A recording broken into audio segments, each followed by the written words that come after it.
오늘 전할 말씀의 본문을 21절에 근거해서 하늘이 땅을 덮는 날의 복이다, 이렇게 말씀의 제목을 잡았습니다. 사람은 누구나 다 복 받기를 원합니다. 복을 싫어하는 사람은 없어요. 근데 이 복이라고 하는 것은 하나님께서 창조의 목적도 바로 여기 복에 있다라고 하는 것을 우리가 보시게 됩니다. 하나님께서 태초에 사람을 창조하신 목적이 뭐냐라고 했을 때 그것은 복 주시기 위함이다 라고 하는 거예요. 자, 그런 목적 속에서 창조된 사람이 언제나, 그죠? 누구나 할 것 없이 모두 복 받기를 그래서 강구하는 겁니다.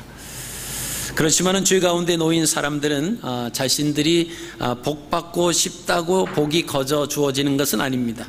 복은 하나님만이 주실 수 있는 것이기 때문입니다. 그래서 하늘이 땅을 덮어야 그게 복이다라고 하는 거예요. 그렇지 아니하면 누구도 복을 내릴 수가 없습니다. 이 땅에 살아가는 사람들을 우리가 크게 두 부류로 나눌 수가 있습니다. 그리스도인과 비그리스도인, 믿는 사람과 믿지 않는 사람들이 하나님의 선택함과 하나님의 인도하심을 따라서 구원받은 하나님의 백성들이 있는가 하면 구원받지 못한 그런 그리스도인들이 있다라고 하는 것입니다. 구원의 그 은혜를 입은 그리스도인들에게 요구되는 삶이 있습니다. 하나님의 선택함을 받고 하나님의 백성이 된 그 자녀들에게는 그 자녀, 하나님의 자녀답게 살아가야 할 의무가 있어요. 하나님께로부터 요청되는 그 요구되는 삶이 있는데 그 삶은 봉헌하는 삶과 섬기는 삶입니다. 먼저 봉헌하는 삶은 구별하여 드리는 삶을 말합니다.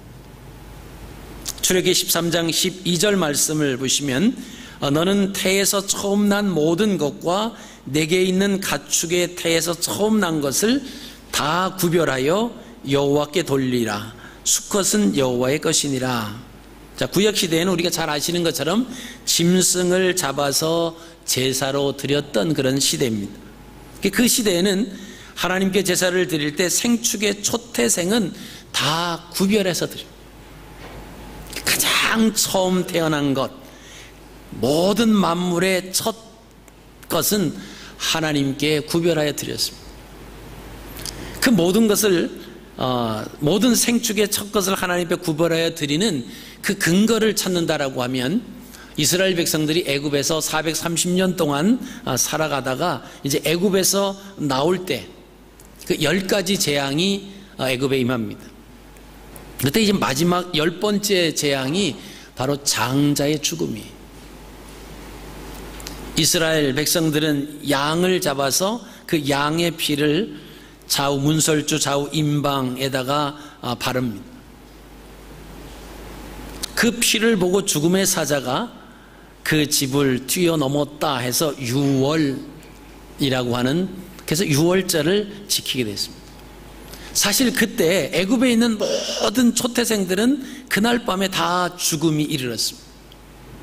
모든 사람들이 곡하는 그런 밤이었습니다. 그러나 애굽에 살아갔지만은 이스라엘 백성들은 그 집에 바른 좌우 문설주에 그 바른 그 피를 보고 죽음이 그의 가정에 이르지 아니했다라고 하는 거예요.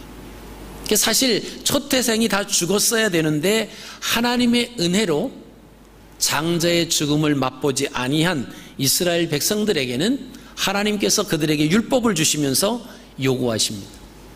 모든 첫 것은 내 것이라. 그들이 생축의 초태생을 하나님 앞에 구별하여 드리면서 무슨 생각을 했겠습니까? 이건 봉헌하는 삶이에요.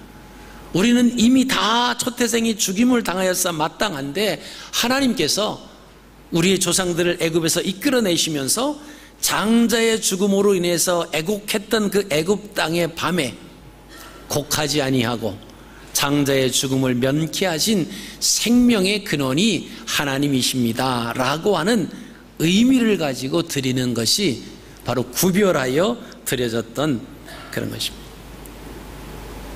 근데 예수님께서 오시고 나서는 그 우리가 구별하여 드리는 그 봉헌의 삶의 그 제물이 바뀌어집니다.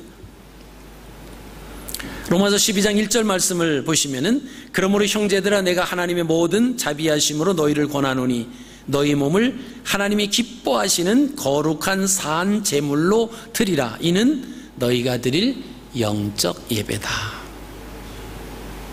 지금의 예배는 짐승이 아닌 우리의 몸을 하나님이 기뻐하시는 거룩한 산 제물로 드리는 것입니다. 여러분, 그럼 우리의 몸을 어떻게 제물로 드릴 수가 있을까라고 하는 것입니다. 그것은 말씀을 듣고 말씀을 지키는 삶, 그것이 바로 우리가 하나님 앞에 우리의 몸을 구별하여 거룩한 산 제물로 드려지는 것입니다. 이것이 봉헌의 삶이고 이것이 우리가 드릴 영적인 예배입니다. 봉헌의 삶이 있고 두 번째는 섬김의 삶이 있습니다. 섬김의 대상은 하나님이십니다. 오늘 본문 13절 말씀 보시면 내가 오늘 너희에게 명하는 내 명령을 너희가 만일 청종하고 너희의 하나님 여호와를 사랑하여 마음을 다하고 뜻을 다하여 섬기면, 여기서 섬긴다라고 하는 그 히브리어는 아바드라고 하는 단어를 씁니다. 이 아바드라고 하는 단어는 일하다, 섬기다, 예배하다라고 하는 그런 뜻입니다. 그러니까 하나님께 예배할 때에 자발적으로 감사함으로 사랑함으로 해야 합니다.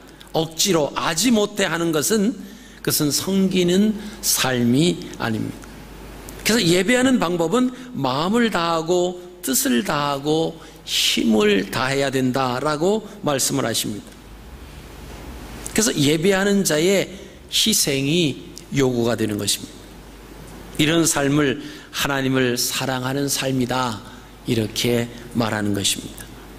신명기 6장 5절 말씀에는 너는 마음을 다하고 뜻을 다하고 힘을 다하여 내 하나님 여호와를 사랑하라. 자, 마음을 다하고 뜻을 다하고 힘을 다하여, 이 말씀 보시면 다하고 다하고 다하여 이렇게 세 번 반복된 내용의 핵심이 뭐냐? 그것은 희생이다라고 하는 거예요. 우리가 마음을 다하고 뜻을 다하고 힘을 다한다라고 하는 것은, 그러면서 하나님을 섬기는 것에 거기에 따라오는 것은 희생이죠. 우리가 하나님 앞에 제단을 쌓을 때 우리의 희생이 반드시 따라오게 돼 있습니다. 그게 바로 하나님 앞에 드려지는 예배. 자기 희생적인 삶이 따르지 아니하면 하나님을 사랑할 수가 없습니다. 하나님이 기뻐하시는 예배의 삶을 살 수가 없습니다. 하나님의 사랑과 전적인 예수 그리스도의 은혜로 구원받은 그리스도인들이 하나님의 말씀을 다 듣고 모두 지키는 삶이 바로 하나님을 사랑하는 삶이고 하나님을 섬기는 삶이고 하나님 앞에 예배하는 삶입니다. 이런 삶을 살면 오늘 말씀에 영원히 복받고 산다라고 하는 것이 오늘 본문의 내용입니다. 자, 그러면 첫 번째 복의 조건을 우리가 살펴보시겠습니다. 복의 조건은 13절에 나와 있습니다. 내가 오늘 너희에게 명하는 내 명령을 너희가 만일 청종하고 너희의 하나님 여호와를 사랑하여 마음을 다하고 뜻을 다하여 섬기면, 자, 구원받은 사람들이 하나님께 봉헌하고 섬기는 삶을 살면 복을 영원히 누릴 수 있다라고 하는 것입니다. 자, 그래서 신명기 5장 27절로 29절 말씀에도 나와 있습니다. 우리가 함께 한번 읽겠습니다. 시작. 하나님이 가까이 나가서 우리 하나님 여호와께서 하시는 말씀을 다 듣고 우리 하나님 여호와께서 당신에게 이르시는 것을 다 우리에게 전하소서. 우리가 듣고 행하겠나이다 하였느니라. 여호와께서 너희가 내게 말할 때에 너희가 말하는 소리를 들으신지라. 여호와께서 내게 이르시되 이 백성이 내게 말하는 그 말소리를 내가 들은즉 그 말이 다 옳도다. 다만 그들이 항상 이같이 마음을 품어 나를 경외하며 내 모든 명령을 지켜서 그들과 그 자손이 영원히 복받기를 원하노라. 자, 복을 누리는 삶을 살기 위해서는 반드시 조건이 충족돼야 됩니다. 그 조건이 뭡니까? 하나님 말씀을 청종하고 섬기는 삶이. 여러분, 청종한다라고 하는 그 의미는 말씀을 다 듣고 그 말씀을 지킨다라고 하는 의미입니다. 곧 순종한다라고 하는 의미입니다. 또 섬긴다라고 하는 의미는 하나님을 인격적으로 예배한다라고 하는 것입니다. 이것이 우리가 복을 받을 수 있는 조건이, 이 조건이 충족되지 아니하면 하나님이 주시는 그 복을 우리는 원하지만, 우리는 받기를 원하지만 이것이 우리에게 임할 수가 없다라고 하는 것이죠. 자, 그러면 이제 두 번째로 복의 시기. 그럼 언제 복을 받느냐? 오늘 14절 말씀입니다. 본문 14절 같이 읽겠습니다. 시작. 여호와께서 너희의 땅에 이른 비 늦은 비를 적당한 때에 내리시리니 너희가 곡식과 포도주와 기름을 얻을 것이요. 자, 복의 시기가 언제입니까? 이른 비와 늦은 비를 적당한 때 주신다라고 하는 겁니다. 자, 필요 없을 때 주는 것은, 그것은 짐이 될 수가 있습니다. 오히려 부담스러울 수 있습니다. 그 재앙이 될 수 있어요. 예를 들어서 지금 밥을 잔뜩 먹어서 배가 남산만해졌습니다. 더 이상 음식 생각이 없는데 진수성찬을 차려놓고 이건 너가 반드시 먹어야 된다고 만약에 준다라고 하면 그것은 재앙이죠. 그것은 아주 불편한 겁니다. 그러나 배가 허기졌을 때, 고팠을 때, 보잘것없는 것이지만 빵 한 조각을 건네준다라고 하면 그것은 복음이에요. 그럼 하나님의 복이 언제 임하는 것이냐? 그 하나님의 복은 이른 비와 늦은 비가 시기에 알맞게 내려질 때 아름다운 그 농사를 짓는 것처럼 적당한 때 하나님이 주시는 것. 우리가 원하는 그 시기가 아니라 하나님이 원하시는 그 때가 더 정확하다라고 하는 거예요. 그래서 우리가 하나님 앞에 기도할 때 하나님 내게 복을 주실 때 하나님이 원하시는 그 시간, 그때에 내게 허락해 주시옵소서 하고 우리가 기도해야 될 줄로 압니다. 이스라엘 백성들은 씨앗을 파종하는 시기가 9월부터 10월입니다. 이때 내리는 가을비, 이 가을비를 가리켜서 이른 비다 이렇게 얘기합니다. 곡식이 결실하는 3월, 4월, 이때 내리는 비를 늦은 비다 이렇게 얘기합니다. 이제 9월, 10월 봄이 됐을 때 그 씨앗을 파종할 때 그때 적당한 비가 내려야 됩니다. 또 3월과 4월에 결실할 직전에 또 비가 적당히 내려줘야만 한 해의 농사가 아름답게 이루어진다라고 하는 것입니다. 씨앗을 뿌려야 할 그때에 만약에 비가 내리지 않는다라고 하면 어떻게 되겠습니까? 막 소출을 거두어야 하는 그 늦은 비가 내려야 할 그때에 그 비가 내려주지 않는다라고 하면 땅의 소산을 풍족하게 거둘 수가 없다라고 하는 거죠. 그래서 복은 적당한 때 주시는 거예요. 내가 적당하다고 생각하는 것이 아니라 하나님께서 적당하다고 생각하시는 그때입니다. 사람들은 탐욕에 눈이 어두웠기 때문에 어느 때가 적당한 때인지를 사실은 잘 분별하지를 못합니다. 어린아이가 언제 적당한 때인지를 잘 알지 못하는 것과 같습니다. 그러나 부모들은 알지요. 이 아이가 운다고 밥을 주고 젖을 주는 게 아니라 아직 젖을 먹일 때가 안 됐으면, 우유를 먹일 때가 안 됐으면 울어도 지금 우유를 먹이면 안 되는 것, 그 때를 알아요. 그리고 운다고 무조건 배가 고픈 것이 아니다라고 하는 것도 부모들은 압니다. 하나님께서 우리에게 복을 주시는데 그 시기는 하나님이 잘 아시는 거예요. 하나님이 우리에게 주시는 그 적당한 때에 우리에게 복을 주시는 겁니다. 자, 그럼 어떤 복을 주시느냐? 세 번째는 복의 내용입니다. 그 복의 내용이 오늘 본문 말씀 21절에 나와 있습니다. 우리 21절을 함께 읽으시겠습니다. 시작. 그리하면 여호와께서 너희 조상들에게 주리라고 맹세하신 땅에서 너희의 날과 너희의 자녀의 날이 많아서 하늘이 땅을 덮는 날과 같으리라. 자, 복의 내용은 하늘이 땅을 덮는 날의 복이다라고 하는 것입니다. 여러분, 덮어주는 복은 가장 먼저 나온 것이 창세기 3장 21절입니다. 아담과 하와가 죄를 졌습니다. 그 수치심이 드러났습니다. 하나님께서 죄 없는 짐승의 가죽으로 죄 지은 사람에게 덮어주셨습니다. 이것이 복이. 이것을 알았던 다윗은 시편 32편 1절에 허물의 사함을 얻고 그 죄의 가리움을 받는 자는 복이 있다, 이렇게 고백을 했습니다. 하늘이 나를 덮어주는 복이 영원한 복입니다. 그래야만 우리가 샬롬을 누리는 복이지. 땅 위에 살지만 천국을 맛볼 수 있는 복이 바로 그러한 복입니다. 그래서 초막이나 궁궐이나 상관없이 천국 같은 삶을 살 수가 있습니다. 그래서 여러분, 우리 기도하실 때 하늘이 나를 덮어달라고 여러분 기도하십시오. 하늘이 우리의 가정을 덮어달라고 여러분 부르짖으십시오. 그리고 하늘이 우리의 사업장을, 우리의 직장을, 우리의 일터를, 우리의 자녀를 덮어달라고. 그 덮어주는 것, 하늘이 땅을 덮는 날의 복이 복의 내용이다라고 하는 것입니다.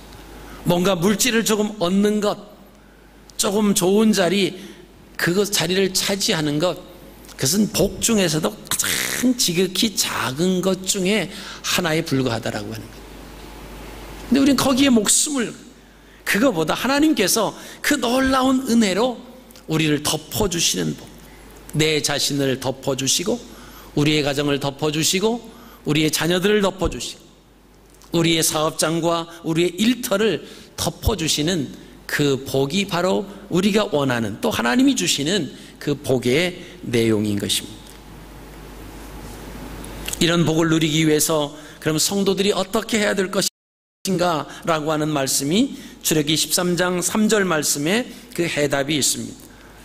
모세가 백성에게 이르되 너희는 애굽 곧 종되었던 집에서 나온 그날을 기념하여 유교병을 먹지 말라. 여호와께서 그 손의 권능으로 너희를 그곳에서 인도하여 내셨음이니라. 이 말씀 보면 그라고 하는 단어가 특별한 의미를 지니고 있습니다.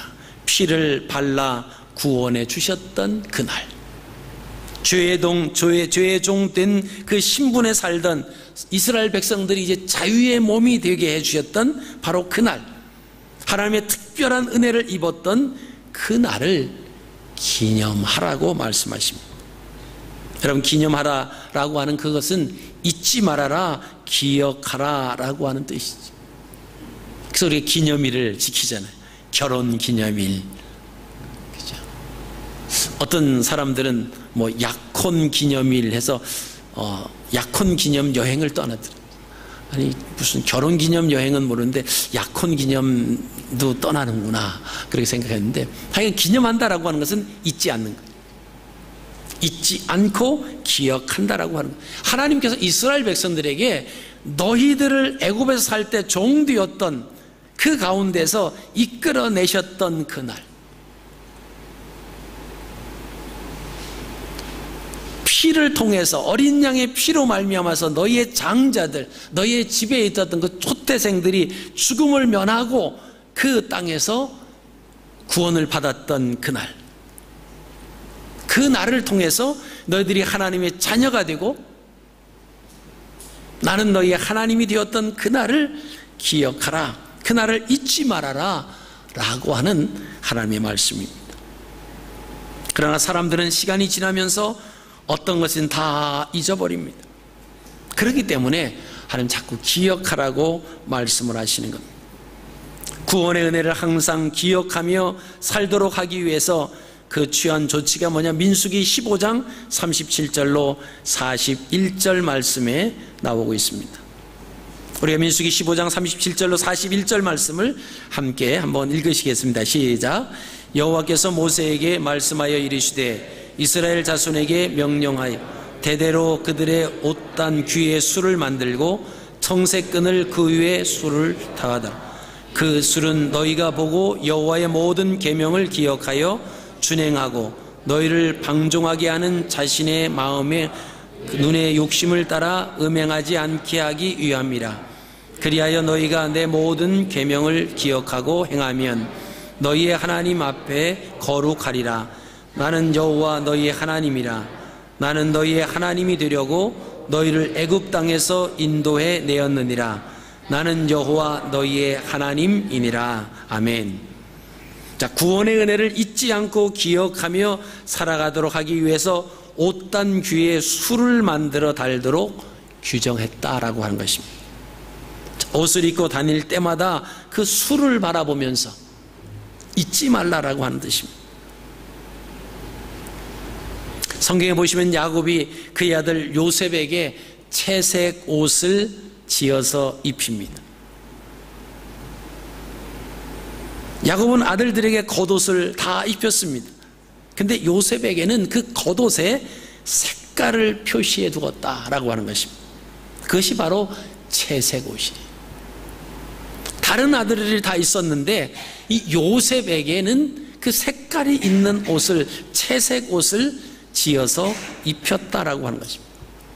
야곱은 그 요셉을 볼 때마다, 그 채색 옷을 볼 때마다 하나님께서 없이함과 더함에 그 하나님의 손에 달려 있다라고 하는 사실을 잊어버리지 않기 위해서 요셉에게 채색 옷을 지어 입히시는 거예요. 여러분, 우리가 하나님의 은혜를 잊지 않기 위해서 우리가 세상 속에 나가서 직장생활, 삶의 일터에서 하나님의 그 말씀과 하나님의 섭리와 하나님의 은혜를 잊어버리지 않기 위해서 우리가 어떤 표시를 하고 있습니다. 우리의 가정에서 어떤 표시를 하고 있습니다. 이스라엘 백성들은 그 옷에 술을 달아서 그 술을 바라보면서 하나님께서 이스라엘 백성을 이끌어내셨던, 멸망받을 수밖에 없고 영원토록 종살이 할 수밖에 없었던 그 가운데서 이끌어내서 하나님의 자녀 삼으시고 자유함을 허락해 주셨던 그날을 기억하라고 말씀을 하십니다.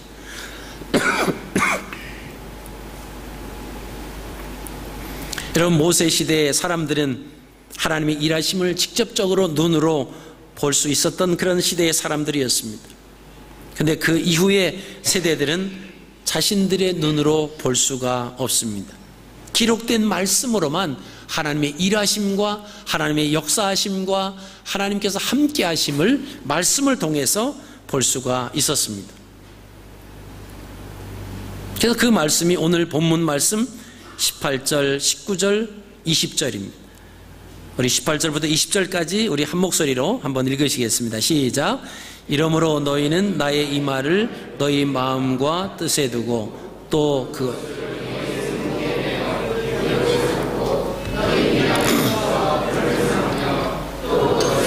자녀에게 가르치며 집에 앉아 있을 때에든지 길을 갈 때에든지 누워 있을 때에든지 일어날 때에든지 말씀을 강론하고 또 내 집 문설주와 바깥문에 기록하라.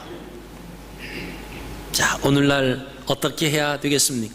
이를 염두에 두고 바울이 경건에 이르도록 연습해라, 이 말을 합니다. 디모데전서 4장 7절 말씀 보시면 망령되고 허탄한 신화를 버리고 경건에 이르도록 내 자신을 연단하라. 여러분, 받은 바 구원의 은혜를 잊어버리지 아니하고 살도록 항상 경건에 이르도록 연습하면서 살아야 된다라고 하는 것입니다. 그 경건에 이르는 연습을 어떻게 하면 될까요? 늘 말씀을 읽고 듣고 토론하고 묵상하고 그런 일입니다.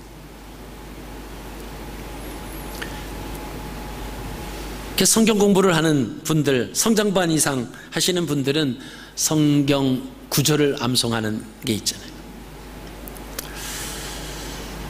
성장반 같은 경우는 뭐 한 과에 한 절이기 때문에 뭐 쉽게 외우실 수 있습니다. 이 제자반 같은 경우는 이제 두 구절씩 외우죠. 두 구절인데 어떤 거는 꼭 두 구절씩 해가지고 세 구절이 되기도 합니다. 그래서 1과부터 32과까지 쫙 다 외우시려면 힘드시니까 그것을 다 집에다 붙여 놓으시잖아요. 그래서 어떤 분은 설거지하면서 보시려고 이렇게 설거지 있는 싱크대 쪽에다 붙여놓으시고, 화장실에도 붙여놓으시고, 천정에도 붙여놓으시고, 벽에도 붙여놓으시고, 차에도 가져가 다니시고. 근데 그렇게 붙여놓고만 계신 분이 계세요. 에어질 않고. 근데 그렇게 붙여놓고 하시는 분들은 또 외우시는 분도 계세요. 매 이제 성경 공부할 때마다 이제 축제 검사를 하면 하시는 말씀이 있어요. 목사님, 외우려고 하는데요, 나이가 먹어서 머리가 나빠서 못 외우겠습니다. 좀 이해를 해 주셔야 됩니다. 좀 줄여주시면 될 것 같습니다. 그래서 제가 40 이상 드신 분들은 은혜를 베풀어 드려서, 그러면 지난주와 요번 주 거를 외워오십시오. 그건 할 수 있겠대요. 그 다음은 얘기 안 하겠습니다. 그거는 내가 할 수 있다고.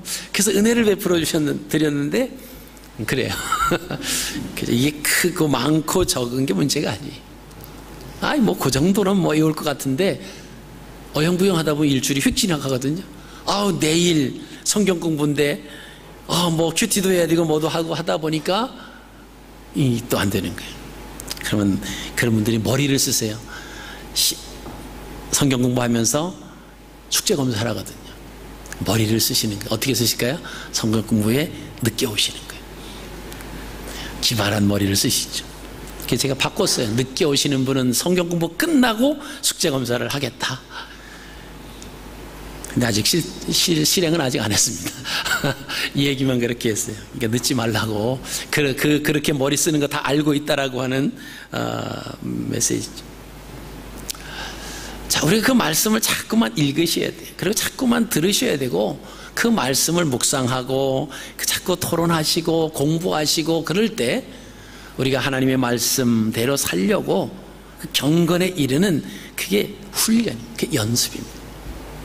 여러분들 절대로 제가 괴롭히기 위해서 여러분 제가 숙제를 내드리고 뭐 성경을 외우라고 절대 그런 거 아닙니다. 그게 저와 여러분들이 이 험악한 세상을 살아가는 승리할 수 있는 영적인 무기이기 때문에 그 말씀을 부여잡아야 우리가 살아갈 수 있습니다. 그래서 하시라고 하시는 것이지, 여러분을 열심히 일하시고 힘들게 사시는데 골탕 먹이기 위해서 하는 것은 절대적으로 아니다라고 하는 것을 기억해 주시기를 바랍니다. 여러분, 근데 우리가 하나님 말씀대로 그것이 우리의 체질화되는, 그러기 위해서는요, 반복이 필요합니다. 습관은 반복에 의해서 터득되는 거예요. 아침에 일찍 일어나서 기도하는 습관을 가지신 분들은요, 아침에 일어나서 꼭 기도하십니다. 그럼 누가 시키지 않아도 처음에는 이게 습관이 안 되면 잊어버릴 때가 있어요. 여러분, 이게 식사 기도할 때를 생각하시면 그렇잖아요. 식사하기 전에 식사 기도를 하는데 이게 습관화되지 아니하면 밥 먹다가 보니까 기도를 안 했잖아요. 그럼 이제 또 먹다가 하나님 죄송합니다 그리고 기도하고, 그게 습관화되지 않아서 그래요. 근데 습관화되면은 아주 자동으로 밥이 딱 오면 먼저 딱 기도하죠. 이게 습관된 거예요. 이 반복을 통해서 습관화가 이루어진 겁니다. 우리가 하나님 말씀 그 경건에 이르도록 하는 훈련, 그 연습이 왜 필요하냐? 바로 습관되기 위해서 필요하다라고 하는 것입니다. 자꾸 반복적인 행동을 해야 습관이 되는 것입니다. 자, 이런 삶을 살면 하늘이 땅을 덮는 복을 하나님이 주시겠다라고 하는 것이 오늘 본문 21절의 말씀입니다. 그리하면 여호와께서 너희 조상들에게 주리라고 맹세하신 땅에서 너희의 날과 너희의 자녀의 날이 많아서 하늘이 땅을 덮는 날과 같으리라. 오늘부터 여러분 기도하십시오. 하나님, 하늘이 땅을 덮는 복을 저에게 주십시오. 이번 한 주간 하나님, 제가 새벽 기도 나가는데 하늘이 땅을 덮는 복을 허락하여 주셔서 일찍 일어나게 하여 주옵소서. 아멘. 귀찮은 것도 불편한 거 시키신다고 그러죠. 도전해 보십시오. 하늘이 내리는 놀라운 복이 여러분에게 임할 것입니다. 그죠? 왜 새벽 기도는 매번 합니다. 월요일부터 토요일까지 하는데 특별 새벽 기도에 이 타이틀을 붙여드린 것은 그동안 좀 이 습관이 되지 못하신 분들을 위한 특별 프로그램입니다. 누구를 위한 거예요? 자, 매일 새벽 기도 잘 못 나오신 분들을 위한 거예요. 그러면 그분들을 위한 특별 보너스입니다. 특별 보너스. 여러분들을 위해서 특별 보너스를 준비했는데 여러분들이 안 찾아가시면 곤란하잖아요. 그죠? 여러분들을 위해서 특별히 새벽 기도에, 새벽 기도 하나님이 주시는, 새벽에 하나님이 주시는 그 이스라엘 백성들에게 내리셨던 그 만나의 맛을 여러분 이 새벽에 맛보시라고 여러분을 위해서 특별히 마련해 드린 그 시간들입니다. 다 하실 수 있죠? 네. 자, 손 들으라 그러면 부담스러울까봐 여러분들이 마음으로 작정하죠. 내가 일주일쯤 못하겠느냐. 내가 한번 해보자. 내가 왜 다른 사람들 나가서 그 받는 놀라운 은혜를 나도 한번 받아보자. 그러면요, 아프지도 않아요. 나가기 싫지요. 그럼 아파요. 지난 한 주간 몸이 아프신 분들은요, 새벽 기도 나가야 되는데 나가기 싫다. 이렇게 생각하신 분들은 아팠을 거예요. 그렇죠. 그러니까 아파도 나오시면 아픔이 날 줄로 믿습니다. 그래서 한번 도전해 보십시오. 그 또 왜 방학 동안에 했는지 여러분 깊은 의미가 있습니다. 여러분 자녀들을 다 데리고 나오시라고 하는 거예요. 애들이 안 일어나요. 애들이 뭐 기도해 가자고 하는데 일어나요. 야, 교회 갔다가 올 때 맥도날드 사줄게. 다 와요. 그래서 돈을 좀 쓰십시오. 자녀들에게. 야, 그래서 아빠 언제 새벽 기도해? 이렇게 해가지. 이런 마음이 자꾸 들게 해야죠. 그래서 여러분 딱 그래서 교회에서 빵 준비 안 하는 겁니다. 커피만 준비하고 여러분 자녀 다 데리고 나오셔서 새벽 기도 나가면 맥도날드 사줄게. 그래서 여러분 이번 한 주간 자녀들을 위한 나와서 함께 기도하고 자녀들을 한번 부모님들이 머리에 손 얹고 축복하는, 그게 자녀들 삶 가운데서는요 길이 남습니다. 내가 어릴 때 부모님 따라가서 그냥 눈 비비며 갔는데 교회 가서 자고 있는데 막 두꺼비만한 손이 내 머리에 임하더니 막 눈을 떠보니까 엄마가, 우리 아빠가 나를 위해서 기도하는, 이런 게 평생 그 임팩트가 됩니다. 그게 신앙의 유산을 넘겨주는 그 과정이에요. 저절로 너 신앙생활 잘해라 그 말해준다고 되겠습니까? 안 됩니다. 자, 내일 아침엔 다 데리고 나오시기를 바랍니다. 오늘부터 가서 공약을 하세요. 자, 내일 아침 새벽 기도 가서 가는 사람은 맥도날드 아니면 헝그리잭 아니면 KFC 사주겠다. 저는요 우리 아이들 어렸을 때 신약 성경 읽으면 100불씩 주겠다고 돈으로 공세를 했습니다. 근데 얘들이 다 읽더라고요. 그래서 100불씩 줬어요. 여러분 자녀를 위해서 투자하시는 돈 아까워하지 마시고 투자하십시오.